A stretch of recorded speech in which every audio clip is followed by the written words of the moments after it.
Hello, Melanie. Welcome, Hello, welcome to thank, JCommerce. thank you. And I see you're doing amazing things. Oh, thank you very much. Appreciate that very much. Awesome. So I thought we'd have a conversation. Perhaps start with introducing to our viewers, listeners, what it is that you actually do currently. Okay, so I work as freelance trainer and internal quality assurer. I'm currently working for UK Skills Academy, supporting learners that are taking a digital marketing qualification through the Skills for Growth program. And there is funding still available if anyone is interested in signing up for courses.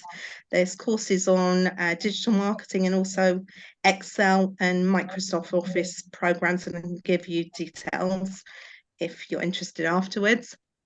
I also work as an IQA, and if I'll explain what an IQA is. So when exams are marked, they are then sent for internal quality assurance checks to be checked that they've been marked properly. And I also work as a writer and reviewer for open awards with their essential digital skills exams. Oh wow, that's quite the scene. So, how did how long have you been in this sort of industry? How long have you been doing this type of thing for? I've been in IT training for over 20 years.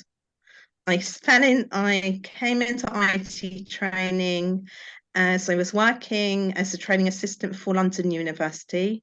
My boss was unwell, so she said to me, "Will you train this person?" And I said yes. And then I decided I enjoyed it and I wanted to go to evening classes to take a teaching certificate in office skills, it was then, in mainly word processing.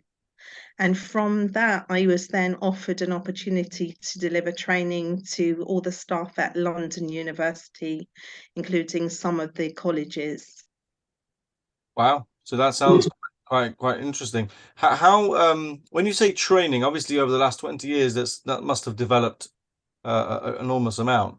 What did training It, look like 20 years ago? What were you actually teaching people to do? it was before the university were not using Microsoft Office products initially. They were using Word Perfect to type letters and documents. They were also using Lotus 123. Then Microsoft Office became the main player in technology and software, and they decided to transfer to Microsoft Office. I was then sent on training courses so that I could be trained up. And then we were offering to different departments training programs. I used to go in and conduct training needs analysis. For example, I went into the accommodation office and I sat with each of the members of staff and sat with them and planned an individual training program for them.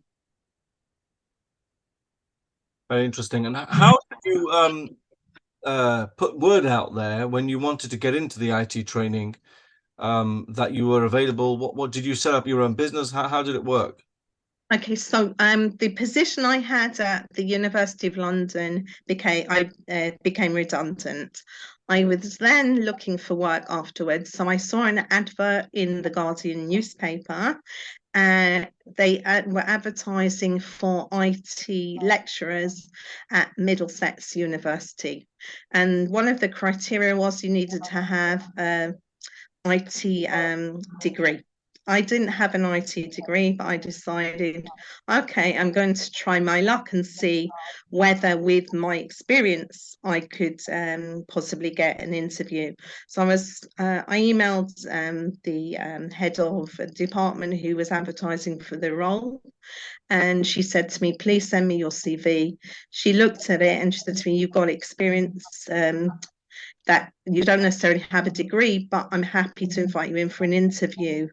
She was impressed with me at interview and then offered me a freelance or an associate lecturer role in business IT systems. And she asked, could I start a week later? And I did that. And from that, I was training or lecturing to undergraduates.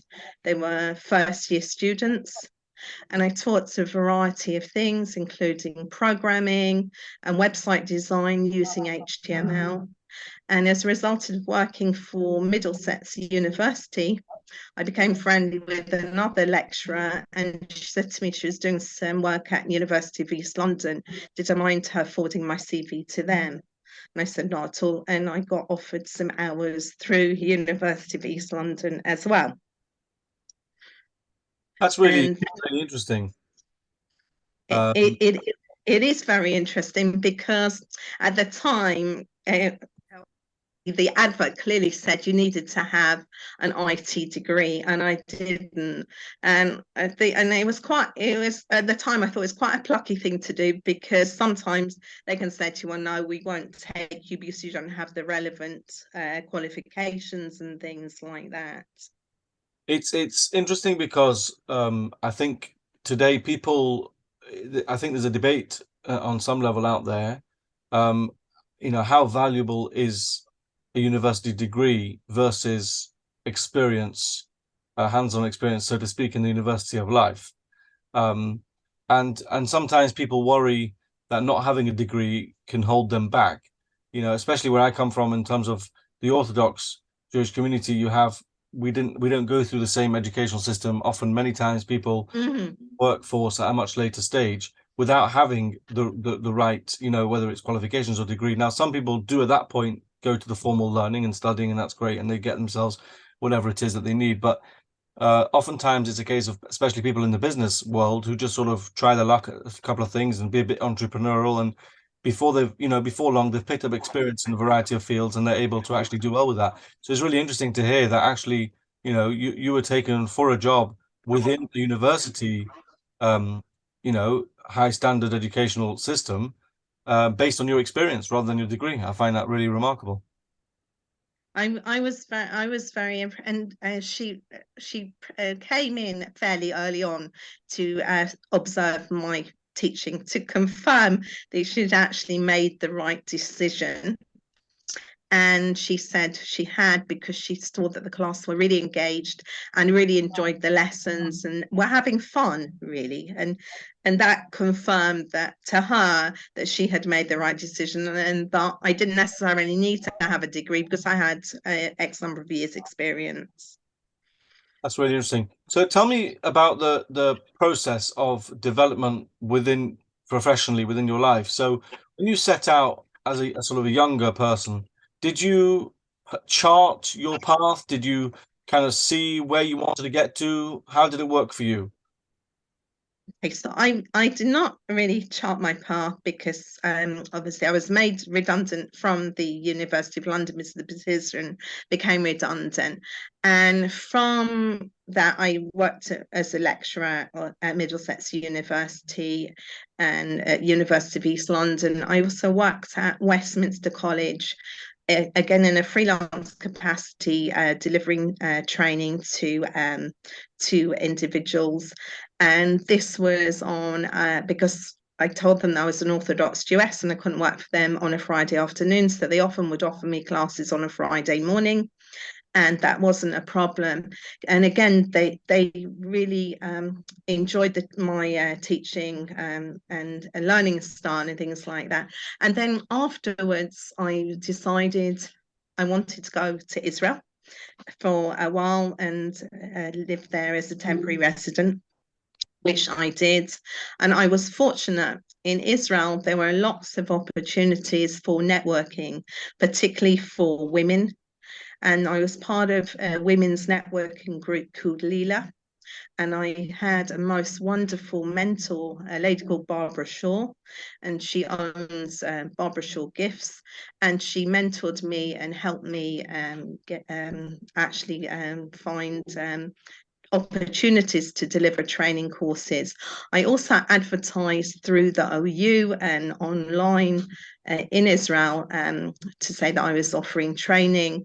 And as a result of advertising in the OU Titbits, a company, an IT support company in Efrat, saw my advert. He said to me, would like to offer some courses to women. Would you mind delivering them in Efrat?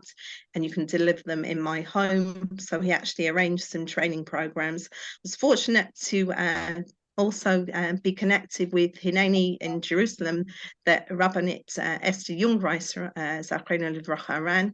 And I was offered to use their training room there. They had a computer suite with 8 computers, and I was allowed to use, privileged to use their training room without having to pay a fee for using the facilities. And I ran some short training sessions for them. And then I came back to England and I saw a job advertised for a trainer in Haberdasher's Boys School, which is one of the 10 top schools in the country. They wanted an IT trainer, come teacher.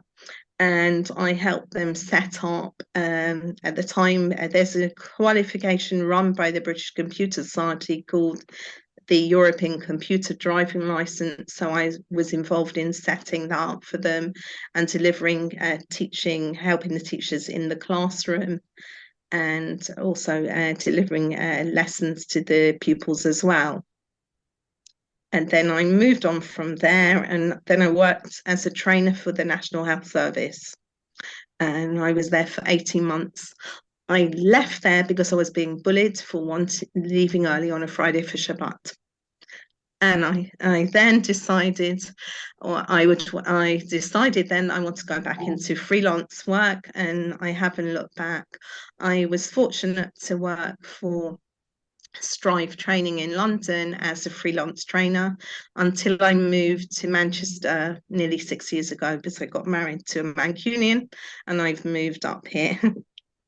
Oh wow, that's very, gosh, what a journey. I mean, connecting all the dots along the way. I mean, you did mention you had a mentor in Israel, which is interesting to me. I want to hear more about that. But more broadly as well, what lessons have you learned along the way throughout your journey as you connect all those dots? So I learned a lot of lessons. So my father, Zachrona Livracha, he had his own business. So I learned a lot from him. He was very supportive with me, and he taught me a lot of things. He was fairly critical, because I remember the first time that I showed him some business cards that I got from an organization, and I brought them home, and he looked at them and he told me, how could you accept them? They look very unprofessional and things like that. And please go back to them and tell them to redo them for you. Wow. And I learned a lot because he advised me, and he also advised me that ideally, when you take on clients, you should try and get 50% upfront payments and things like that if you can, because sometimes organizations don't pay you straight away. And a lot of things from him.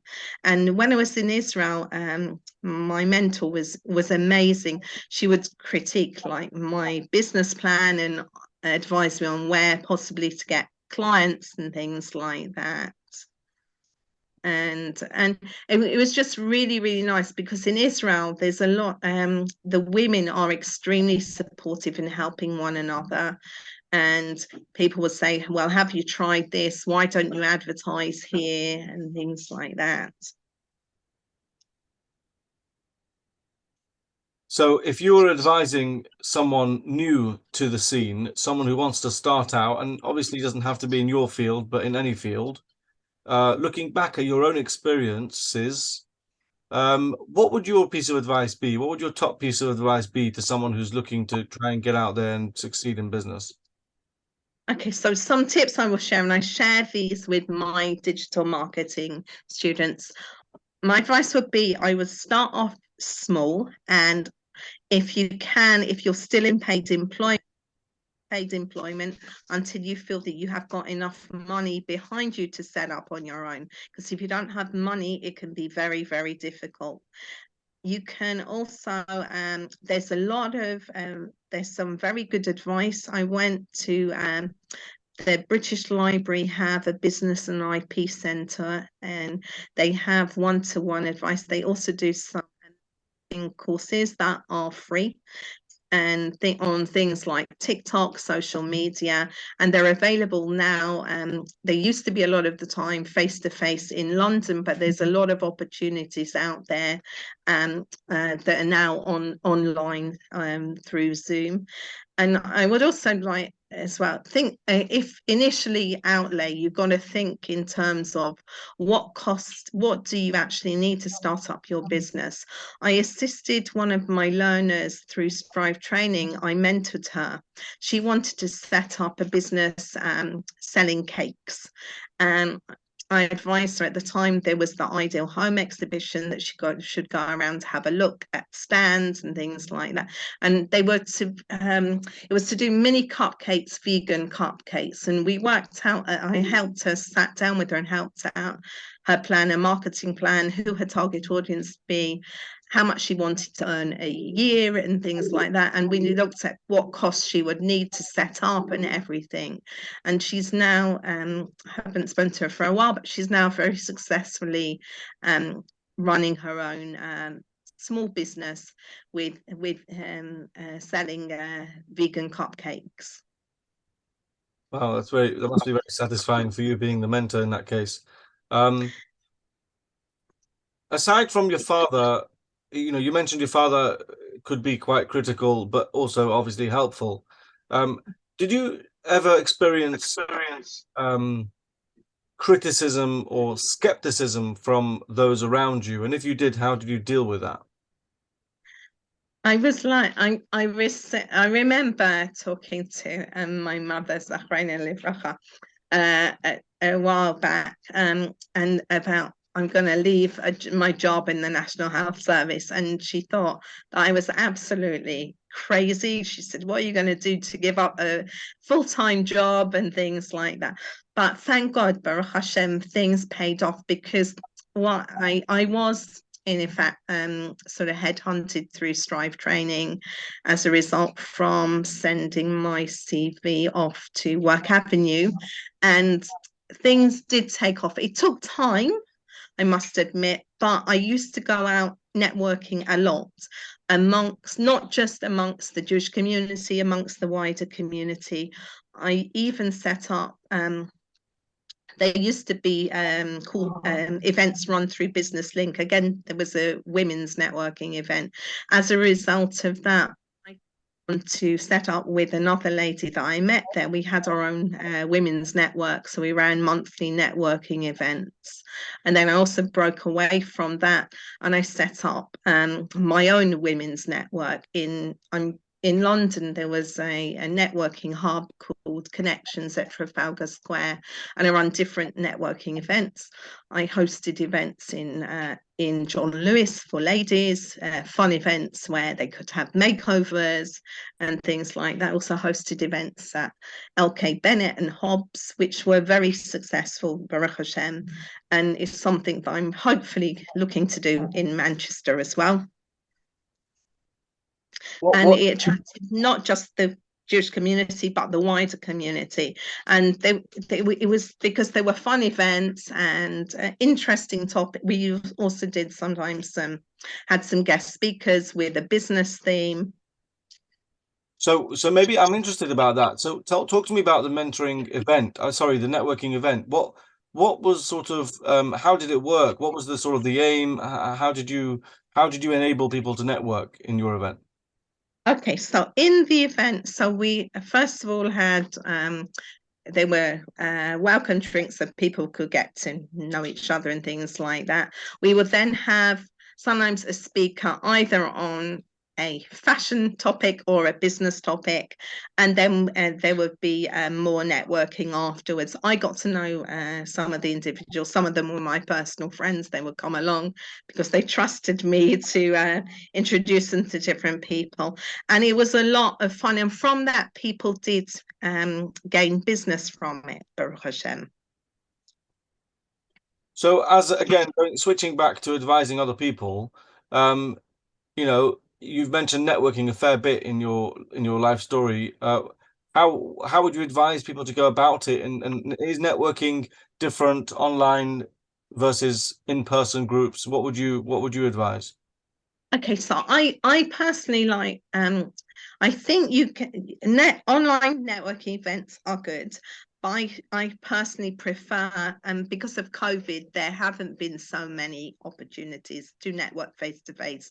Now, Baruch Hashem, there are opportunities to that, and I find that there with the face to face events, people tend to meet you face to face, and then they can get to know you properly. Often sometimes people will meet up afterwards for a drink or for a coffee to find out a little bit more about yourself and things like that.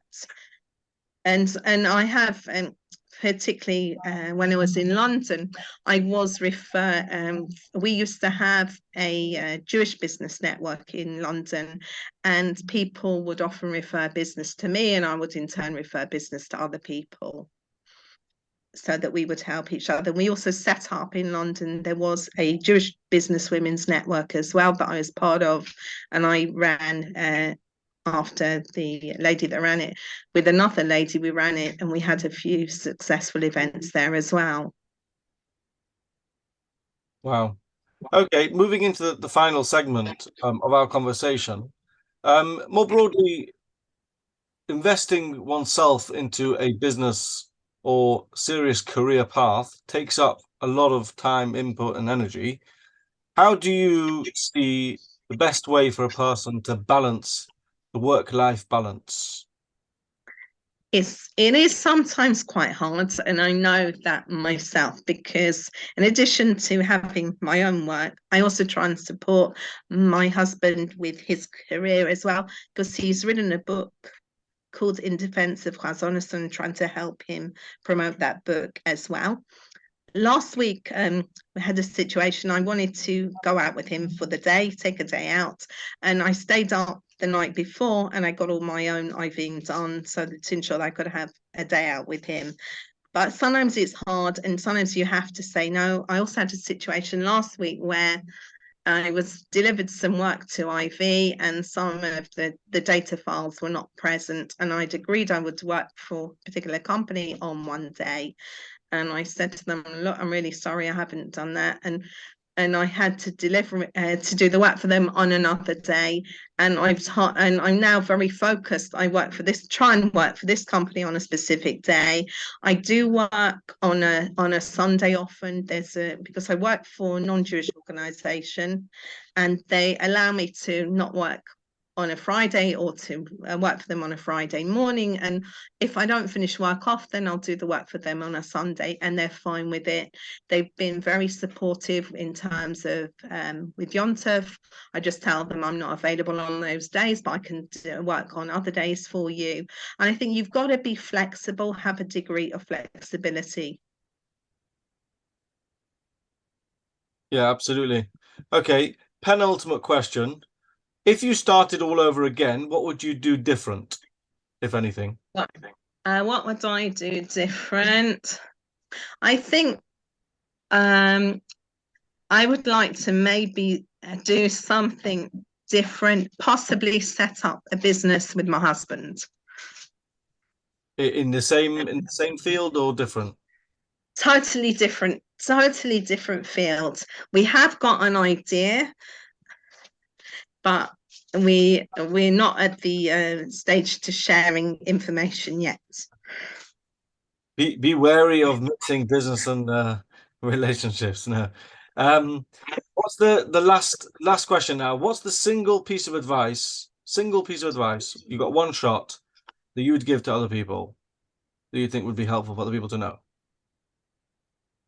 Okay,